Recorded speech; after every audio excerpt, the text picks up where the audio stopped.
আসসালামু আলাইকুম, কেমন আছেন সবাই? চলে আসলাম আরও একটি নতুন ভিডিও নিয়ে। তো বাজার থেকে এনেছিল চিংড়ি মাছ, সেগুলো আমি ভালোভাবে বেছে নিয়েছি।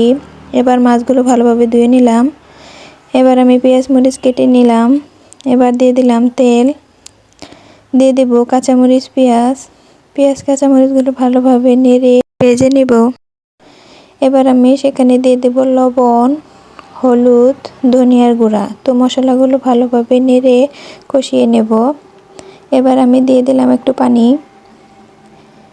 তো এক এক করে মাছগুলো সব দিয়ে দেব, ভালোভাবে নেড়ে ঢেকে নেব।